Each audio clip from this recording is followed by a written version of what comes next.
Democrat Hillary Clinton and Republican Donald Trump make a final push before Tuesday's U.S. presidential election. How the African diaspora is making its voice count in the race for the White House. And what is the Electoral College? And why does the United States use it? We'll explain. Africa 54 starts right now. Good evening, I'm Vincent Makori. This is Africa 54.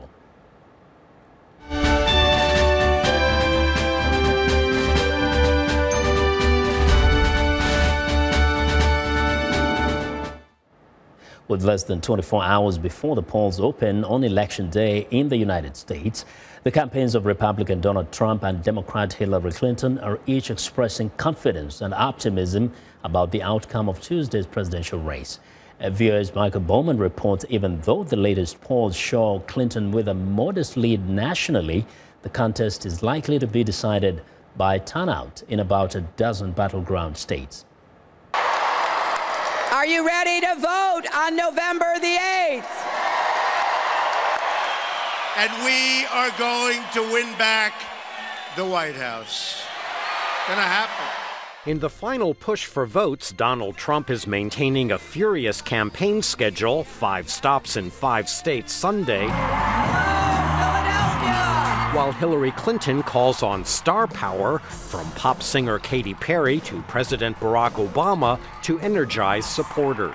We are all working our hearts out in the final sprint to this election, and we need your help. If we win on November 8th and elect a Republican House and Senate, we can finally deliver the change the American people deserve. Surrogates for the candidates say both expect to be victorious Tuesday. There's no question that over the last week and a half, Donald Trump has had an enormous amount of momentum, so we feel good. We're feeling good, we're closing strong, but we've got a tremendous amount of work to do, and we've got 1 million volunteers across the country who are doing that work for us. Early voting in key states could already be tipping the balance, such as in Nevada, where signs point to a record turnout by Hispanics that could tilt the state to Clinton. Trump, meanwhile, is counting on heavy turnout by working-class white voters in states like Ohio. I love Ohio. I love Ohio. Trump is thought to have a narrower path to victory than Clinton, but Tuesday either could outperform the polls, according to observers. If Clinton were to beat her polls by 3 points, and you see something we might call a borderline landslide, but it goes the other way, and all of a sudden, Trump could very easily win the Electoral College. And in a campaign season full of twists and turns, neither candidate can dismiss the possibility of a last-minute surprise or revelation making headlines as millions head to the polls. Michael Bowman, VOA News, Washington. Well, 22 years ago, Somali-born Ilhan Omar was living in a refugee camp in Kenya. Now she has her sights set on the Minnesota State House of Representatives after a successful primary election campaign that has her positioned to make history in the United States. VOA's Ken Faraba has our report. 33-year-old Ilhan Omar is confident and unapologetic. Being unapologetic about being Muslim, being black, being an immigrant and refugee. She is a newcomer to Minnesota politics and has come a long way since fleeing Somalia as a young girl. The little girl in that refugee camp, 22 years ago, was very much interested in survival, in the day-to-day. I don't think she could dream about this grand dream and plan. Omar's grand plan to successfully win an election for a seat in the Minnesota House of Representatives in a liberal district in Minneapolis seemed like a long shot, says University of Minnesota political science professor Lawrence Jacobs. From afar, Ilhan Omar had everything going against her. She was a Muslim in a state that's predominantly Christian. She's black in a state that is among the whitest states in the country. She was a woman where women are not well represented in the legislature. She was an immigrant in a state that doesn't have a lot of immigrants. There are about 25,000 Somali Americans in Minneapolis, many of them refugees like Omar. A majority of them supported another member of the diaspora, Mohammed Noor. He was one of two other viable challengers Omar faced in the primary election. Coming from a community that usually sees leadership as a man's role, that played a huge part in creating a lot of difficulties. So she reached outside the diaspora and campaigned to win the support of other voters, including college students like Patrick English. On the issues, we align in a lot of ways and care about the same things. English not only cast a ballot, he joined Omar's campaign and spread the word among other students in the district. Omar's outreach worked. It was enough total votes to give Omar the win, defeating longtime legislator Phyllis Khan, who had held the seat since the 1970s. Yes, we did. Omar is now positioned to win the general election November 8th without a Republican challenger in the race. If she is successful, when Omar walks through the doors of the Minnesota State Capitol for the new legislative session that begins in January, she will make history as the first female Muslim American immigrant lawmaker in the United States. The weight of it, I think it's huge. Kane Fairbaugh, VOA News, Minneapolis, Minnesota. As African immigrants become more integrated into the social fabric of America, their participation in U.S. politics becomes more important to achieving their goals. Their votes could have a major influence on the future of U.S. policy on economic and racial justice and impact the fate of other immigrants who seek the American dream.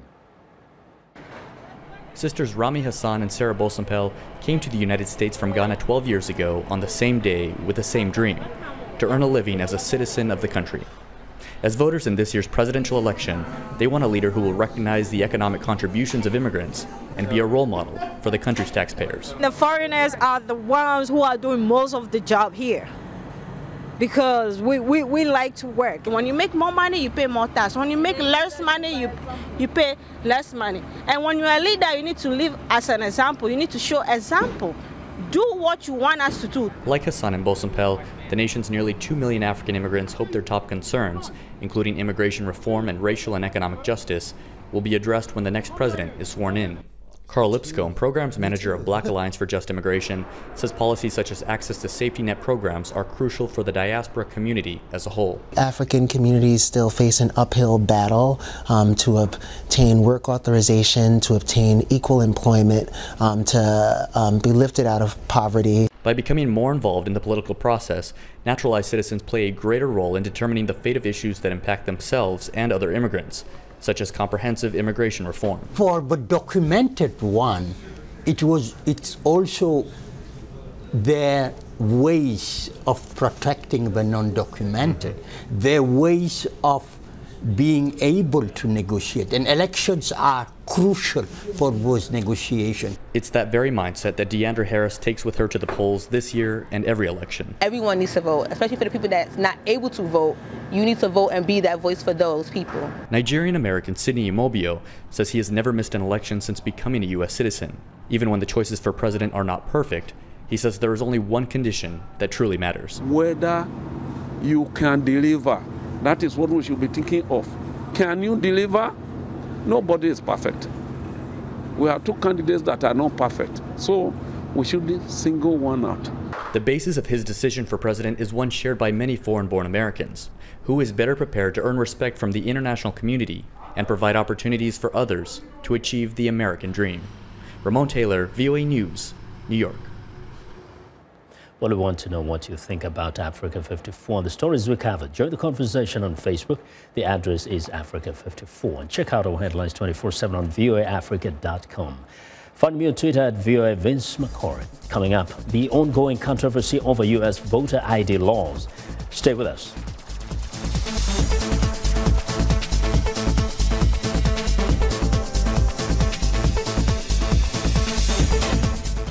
I am Sheikh Sali, host and senior editor of VOA's international calling talk show, Straight Talk Africa. Today we'll examine the tobacco industry. We pretty much touch on anything that you can think of. Politics, health issues, human rights issues, you name it, we talk about it. The issues that we discuss are pertinent to most people on the African continent. A very, very rare and unique opportunity to interact with their leaders.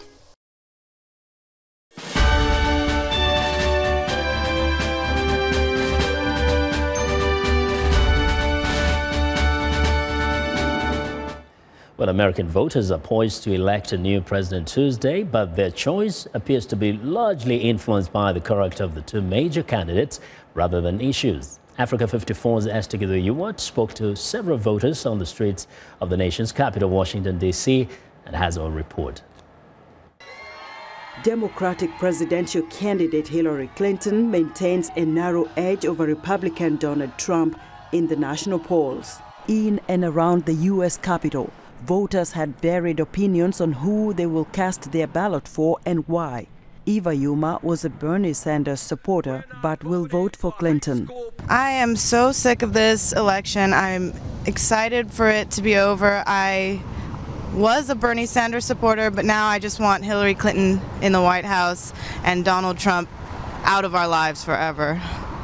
Alison Wells, a British American, says Donald Trump is what America needs. I am voting, and I'm voting for Donald Trump because I want to see America change. I think that he will bring some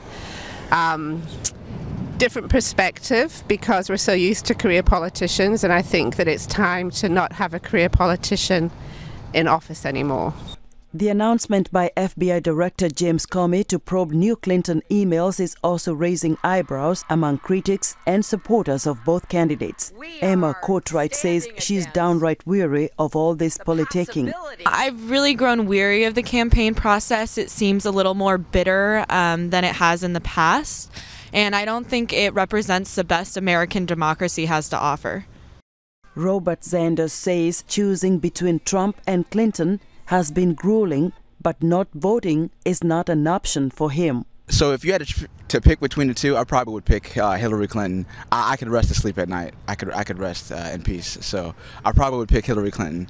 For an early voter like Derek Hammond, his choice was easy and clear. I voted for Donald Trump, United States of America. We are the best country in the world, and Donald Trump really will show that to the world that we still are. Andrew Vogt is still undecided on whom to vote for. He says neither candidate is appealing. You know, it's our future at stake. Neither candidate is really appealing out of the two main ones.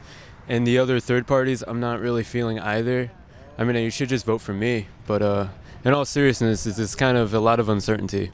The big question now for both candidates is whether the huge crowds attending their rallies will go out on Tuesday and vote. And there you have it, a highly contested U.S. presidential election with twists and turns, and no one can say with certainty who the 45th U.S. president will be. Esther Gido, VOA News, Washington. Well, Americans are casting their ballots amid a backdrop of new voting laws in more than a dozen states that require voters to produce identifications before they are allowed to vote. VOA's Chris Simpkins reports from Greensboro, North Carolina, on the history of these laws and the controversy surrounding them. Voters in some 30 states are now required to produce a government-issued photo identification before being allowed to cast their ballot. More states have been requiring this since the 9/11 terrorist attacks in 2001. There were some who said that this would be a way to be able to prevent people from illegally obtaining the right to vote, perhaps having terrorists have the right to vote. And so all of a sudden there was this discussion now about whether or not identification should be required. But in states like North Carolina, which had a strict voter ID law since 2013, a court struck down the requirement earlier this year, saying it discriminated against African Americans. Some black voters say the law has racist intentions. Suppress fear, intimidation, and not, what you're afraid of. What are you afraid of? Let people exercise the right and vote, their choice. But studies suggest a decade-old voter ID law in Georgia has had little impact on suppressing the vote. One of the ironies of the voter identification law here in Georgia is that it has not had an adverse impact on African American voter turnout. So in fact, African American voter turnout has actually increased in Georgia since the passage of the voter ID laws. Proponents of the strict voter ID requirements say they are designed to eliminate widespread voter fraud. But critics contend there's no evidence of widespread fraud. Independent voter Scott Herrick says it would be foolish to commit voter fraud because the penalties are severe. And what's the payoff for it if I go and try to pretend I'm somebody else, and cast one ballot and risk, years of jail? North Carolina political science professor Charles Prisby says voter fraud is not a problem. There's different kinds of voter fraud. The one that almost never occurs is people coming down in person and trying to impersonate somebody else. Political analysts say they'll be watching to see if voter ID laws have a negative impact on turnout among minority groups in this election, such as Asian Americans and Latino voters. Chris Simpkins, VOA News, Greensboro, North Carolina. Well, it's time now for a short break. Still to come on Africa 54. What is the Electoral College and how does it work? We'll explain the U.S. presidential election voting system after a short break.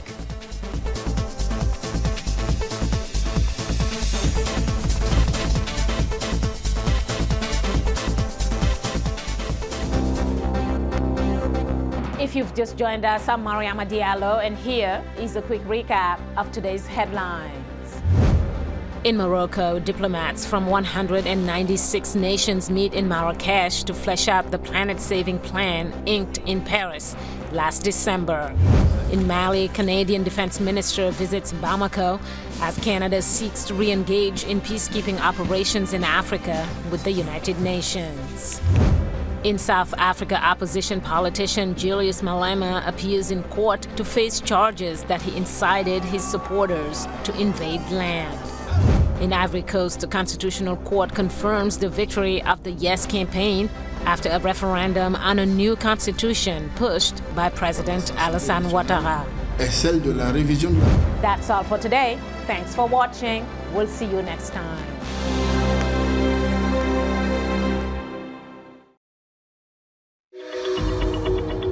I'm Milar Sega. I'm the host of VOA's The Correspondents, a roundup of the world's top stories with analysis from our dedicated reporters. It's really a conversation the same way that you would bring a friend to your home and ask them what's going on.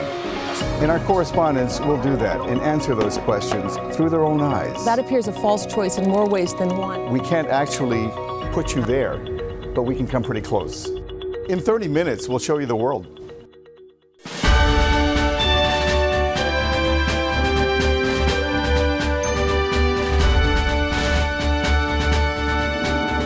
Well, Election Day in the United States is different than in many other nations because there is not a single national vote. Instead, each state runs its own election day by its own rules. And while most Americans are voting on November 8th, the selection of the next president is actually done by a group of individuals making up the Electoral College. VOA senior analyst Jeffrey Young explains. Early voting in some U.S. states has begun. This year, Election Day is officially November 8th. In each of the 50 states and in the District of Columbia, there are political offices to fill, ballot questions to resolve, and just like 4 years ago, the choice to make of whom to send to the White House.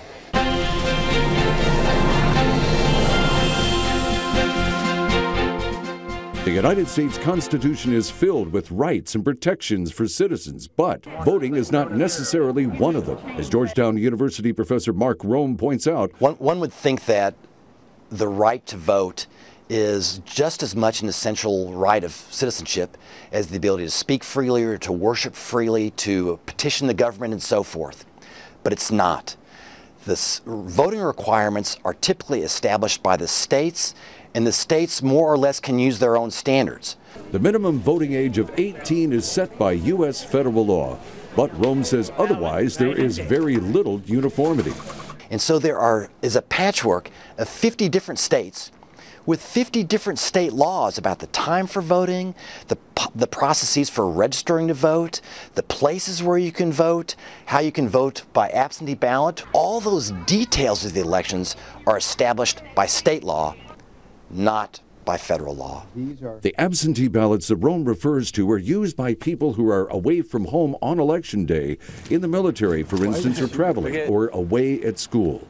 In recent years, something called early voting has also developed. Some 2/3 of the states now allow people to cast their ballots as much as a month or more before the official election day in November. A number of states have also passed laws requiring voters to produce specific photo IDs at their polling place to prove their identities. Advocates of these laws say they are necessary to prevent fraud. Opponents say such fraud is too statistically small to be a problem and charge the laws are meant to suppress voting.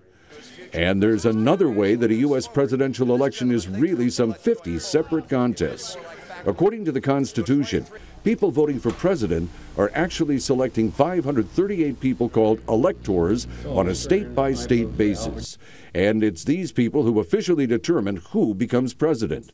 American University professor Curtis Gans. Those electors are in number the congressional delegation in each state, 2 for the Senate and however many representatives, and they are elected by winner-take-all vote in the states. George Mason University professor Dennis Johnson. The most important number is 270, and that's the number of electors that will get you over the top. And any combination of states that has 270, that's the magic number that you're really looking for. And while most presidential elections have one candidate winning both the majority of the popular vote and the Electoral College, an exception took place in 2000.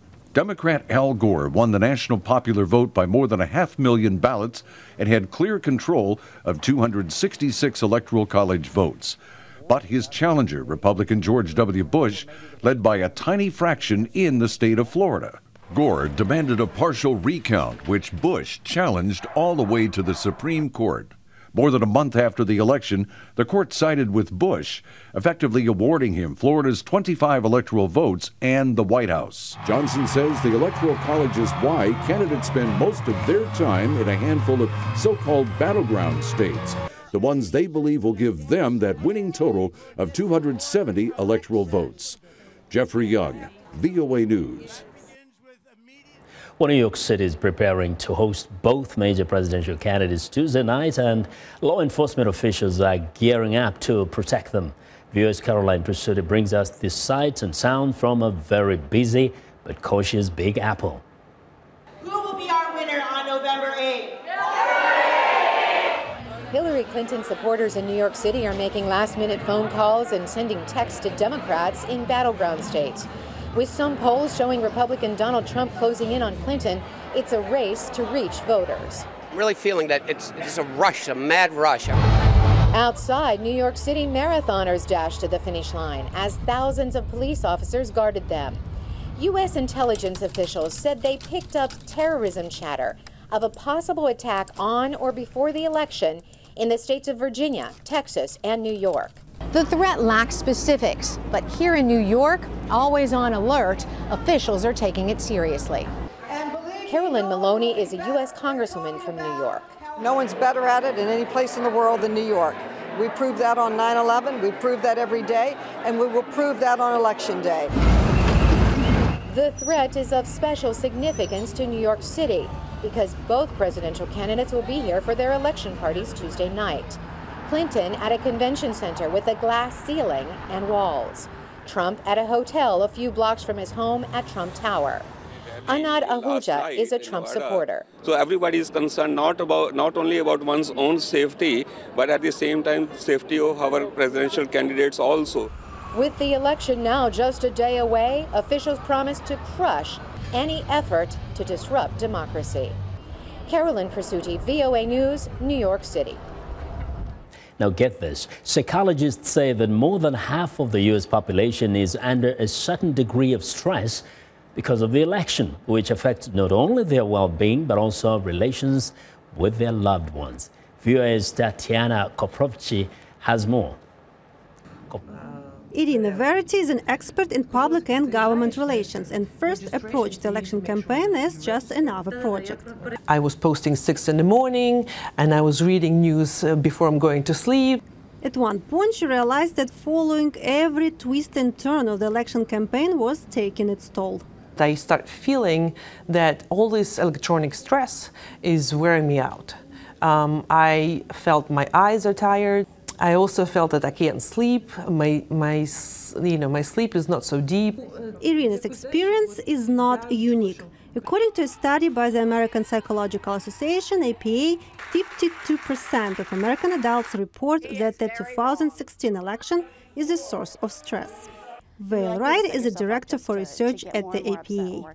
She says both men and women, Republicans and Democrats, are equally likely to report some degree of stress related to the election, and social media seem to make it worse. 38% of adults said that the political and cultural discussions on their social media is making them more stressed. Psychiatrist Steven Stosny even coined the term election stress disorder and sees it a lot among couples in marriage counseling he does. All the things that are deadly in a marriage are being brought into our couples counseling now since the election started.